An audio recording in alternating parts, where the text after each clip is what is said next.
Good morning everybody. स्वागत है आपका आपके अपने यूट्यूब चैनल डॉक्टर फैसल पर। आज मैं एक बहुत छोटी सी वीडियो लेकर आया हूं, लेकिन काफ़ी इम्पोर्टेंट वीडियो है, आप सबके काफ़ी काम आएगी मैं उम्मीद करता हूं। आज बताऊंगा कि हम ये कैसे जानें कि डॉक्टर हमारा सही इलाज कर रहे हैं या नहीं। आमतौर से ये होता है कि हम डॉक्टर के पास जाते तो हैं, लेकिन हम फिर कुछ टाइम बाद डॉक्टर बदलना शुरू कर देते हैं और फिर एक चक्र शुरू हो जाता है, एक साइकिल शुरू हो जाती है कि आज इस डॉक्टर के पास जा रहे हैं, कल उस डॉक्टर के पास जा रहे हैं। एक डॉक्टर के पास रहकर हम इलाज नहीं करा पाते। इसके कई बार नुकसान भी होते हैं और कई बार ये चीज़ सही भी साबित होती है। लेकिन आज बताऊंगा कि हम कैसे ये जानें कि कोई भी डॉक्टर हमारा सही इलाज कर रहा है या नहीं। तो आइए शुरू करते हैं। इसके लिए देखिए, सबसे पहले ज़रूरी ये होता है कि हम जिस बीमारी का इलाज करा रहे हैं उसके लिए हमने सही डॉक्टर का चुनाव किया है या नहीं। कोई भी डॉक्टर चुनने से पहले उसका स्पेशलाइजेशन देखिए कि आपने सही स्पेशलिस्ट चुना है अपने लिए या नहीं। जैसे मान लीजिए आपकी हड्डी में प्रॉब्लम है, आपको हड्डियों से संबंधित कोई परेशानी है, या ज़रूरी नहीं कि हड्डी टूटी हो, अगर आपके हाथ पैरों में दर्द भी है या आपकी हड्डियों में दर्द भी है, तो आपको किसके पास जाना चाहिए? हड्डी वाले डॉक्टर के पास, यानी ऑर्थोपेडिक के पास। अगर आपके कान में परेशानी है तो आपको जाना चाहिए ईएनटी वाले डॉक्टर के पास, ईएनटी डॉक्टर के पास, ना कि फिजिशियन के पास। और होता क्या है कि हम लोग चले जाते हैं फिजिशियन के पास, यानी अलग अलग शरीर के पार्ट्स के लिए अलग अलग डॉक्टर होते हैं। जैसे आंखों के लिए ऑप्थेल्मोलॉजिस्ट, आँख नाक का कान नाक और गले के लिए होता है ईएनटी सर्जन, और आपका पेट की सारी समस्याओं के लिए होता है गैस्ट्रोएंटरोलॉजिस्ट, और क्या गैस्ट्रोलॉजिस्ट भी कहते हैं उसको हम। और इसी टाइप से अलग अलग हार्ट के लिए होता है कार्डियोलॉजिस्ट।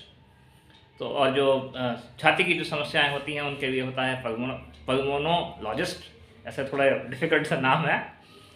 तो सबसे पहली चीज़ क्या होती है कि हमको सही डॉक्टर का चुनाव करना है। दूसरी चीज़ अहमियत रखती है कि डॉक्टर की डिग्री। देखिए, हर डॉक्टर ज़रूरी नहीं है कि वो इक्वली क्वालिफाइड हो।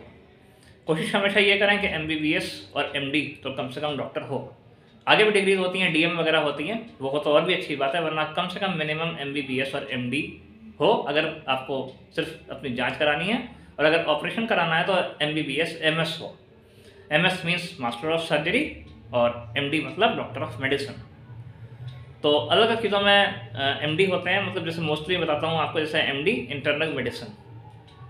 तो सही डॉक्टर की पहचान क्या होगी? जो डॉक्टर जेन्युइन होगा वो क्या लिखेगा? पूरी अपनी डिग्री लिखेगा, जैसे एमबीबीएस एमडी लिखेगा, उसके आगे ब्रैकेट में लिखेगा इंटरनल मेडिसिन। अगर ऐसे किसी ने लिखा हुआ है तो आप समझ सकते हैं कि डॉक्टर फेक नहीं है, जेन्युइन है। वरना बहुत से डॉक्टर क्या करते हैं, अपना नाम लिखते हैं, उसके आगे सिर्फ लिख देते हैं एमडी। तो लोग समझते हैं कि ये एमडी मतलब डॉक्टर ऑफ मेडिसिन है, लेकिन वो एमडी कहते हैं। जब उनसे पूछो भैया एमडी क्यों लिखा है, तो कहते हैं एमडी का मतलब मैनेजिंग डायरेक्टर, मैं क्लिनिक का मैनेजिंग डायरेक्टर, उस वजह से मैंने एमडी लिखा है। तो इस तरह के डॉक्टर से बचें, इस तरह के डॉक्टर के पास ना जाएं। और अगर आप किसी लोकल डॉक्टर से इलाज करा भी रहे हैं, लोकल डॉक्टर मतलब कि अगर वो एमबीबीएस एमडी नहीं भी है, ऐसा भी नहीं है कि एमबीबीएस एमडी डॉक्टर ही अच्छा इलाज करते हैं। बहुत से ऐसे डॉक्टर होते हैं जो अपने एक्सपीरियंस के बेस पर भी काफ़ी अच्छा इलाज कर लेते हैं, तो उनकी मदद करनी चाहिए। ऐसा नहीं है कि बिल्कुल हर एक डॉक्टर को ये कह देना चाहिए कि नहीं भाई कुछ नहीं आता इसे। कई बार ऐसे डॉक्टर्स भी होते हैं जो इनको बहुत अच्छा एक्सपीरियंस होता है, जो बहुत अच्छा कर रहे हैं मेडिकल फील्ड में, एमबीबीएस एमडी डॉक्टर्स के लेवल का ही कर रहे हैं। मैं ये नहीं कह रहा कि मतलब वो डिग्री है एमबीबीएस एमडी वो एक सुप्रीम चीज़ है, सबसे अच्छी चीज़ है, मगर वो भी अच्छा कर रहे हैं, ऐसी बात नहीं है। इसके अलावा अगर आप आयुर्वेदिक इलाज करवाना चाहते हैं तो फिर आप कम से कम BUMS या BAMS डॉक्टर को दिखाएं। ऐसा नहीं है किसी ने कोई जड़ी बूटी बता दी, कहा भैया फलाने पेड़ के पत्ते तोड़ के खा लेना ठीक हो जाओगे, खा लिया। किसी ने कहा जी फलाने का काढ़ा बना के पी लेना, बना के पी लिया, छुट्टी। देसी दवाओं में भी हमको ये देखना होता है। देखिए, पहली बात तो आप दिमाग से ये बात निकाल लें कि देसी दवाएं नुकसान नहीं करती। अगर आपका शरीर नॉर्मल नहीं है, हो सकता है नॉर्मल कंडीशन में नुकसान नहीं करती हों, लेकिन जो अगर आपका शरीर नॉर्मल नहीं है, कहीं कोई एबनॉर्मलिटी है, तो देसी दवाएं भी नुकसान कर सकती हैं। जैसे कि अगर आप कोई च्यवनप्राश या आप कोई और जड़ी बूटी ले रहे हैं इस तरीके की, और उसमें कोई चीज़ ऐसी है जो ब्लड प्रेशर बढ़ाती है, और आप पहले से ही ब्लड प्रेशर के पेशेंट हैं, तो क्या होगा? आपका ब्लड प्रेशर धीरे धीरे करके बढ़ने लगेगा। अगर कोई उसमें ऐसा हैवी मेटल है जो जिसको बॉडी मेटाबोलाइज नहीं कर पाती, जिसको बॉडी डाइजेस्ट नहीं कर पाती, तो धीरे धीरे करके आपके गुर्दे खराब होने लगेंगे। एकदम नहीं होगा, धीरे धीरे होगा। और वो कब होगा? जब आपको कोई इस तरह की कोई समस्या है। अगर आप पहले से ही किसी समस्या से पीड़ित हैं तो देसी दवाएं भी मैं समझता हूँ कि आप बिना इनके एक्सपर्ट्स से, किसी बड़े वैद्य से पूछे बगैर या ये BUMS या BAMS डॉक्टर से पूछे बगैर आयुर्वेदिक दवाएं भी ना लें। अब आते हैं पॉइंट पे कि डॉक्टर को सही पहचाने, कैसा इलाज सही कर रहा है, कैसे पहचाने। इसके पहचान ये है कि जो डॉक्टर सही इलाज करेगा वो आपको आपकी बीमारी के बारे में खुलकर बताएगा। वो आपको ये बताएगा कि वो क्या क्या मेडिसिन दे रहा है। और ऐसे डॉक्टर जो मेडिसिन का नाम नहीं बताते हैं या मेडिसिन के बारे में नहीं बताते हैं, सिर्फ अपने पास से कुछ गोलियां उठाकर आपको एक पैकेट में रख के दे देते हैं खाने के लिए, उनको दिखाने से बचना चाहिए। क्यों? क्योंकि आपको नहीं पता होता कि उन्होंने आपको क्या दिया है। अगर कोई आपको कॉम्प्लिकेशन हो जाए, कोई परेशानी हो जाए आपको खाकर, और आप किसी ऐसे डॉक्टर के पास जाएं जो एक्सपर्ट हो, तो आपको क्या बताओगे कि आपने एक हरे रंग की गोली खाई थी, एक पीले रंग की गोली खाई थी, उसको खा के आपको ये हो गया? नो।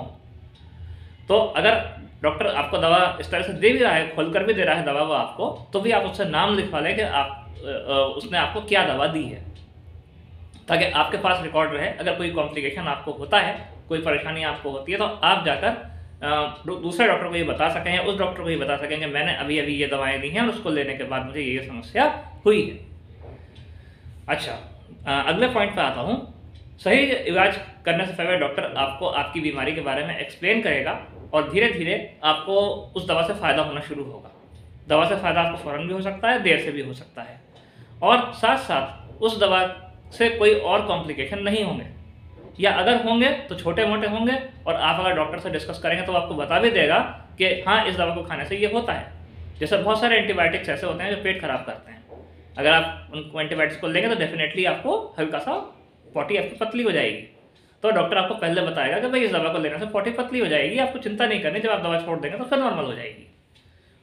और दूसरी चीज़ क्या होती है कि कोई और बीमारी आपके शरीर में जन्म नहीं लेती है।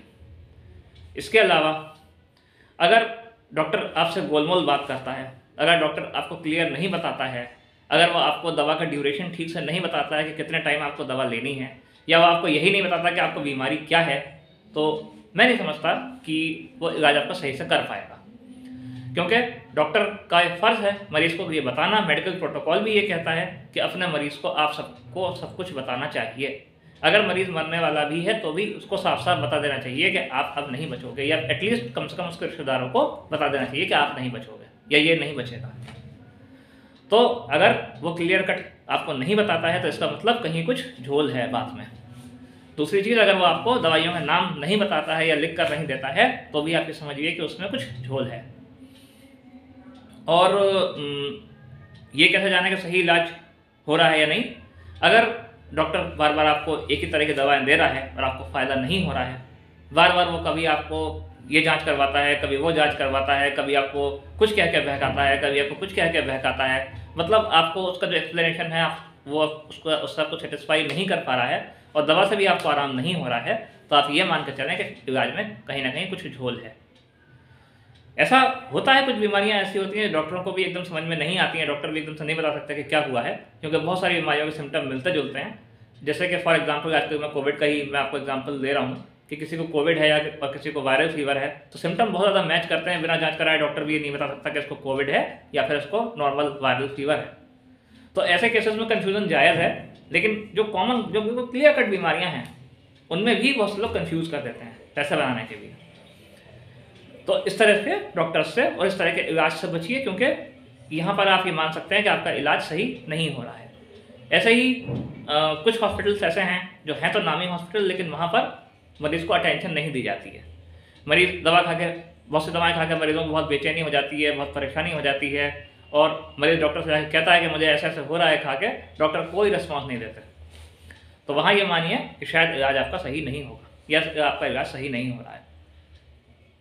इसके अलावा अगर आपकी बीमारी जितना नॉर्मल टाइम है उससे ज़्यादा टाइम ले रही है ठीक होने में, तो आप ये मान के चलें कि इलाज सही नहीं हो रहा है।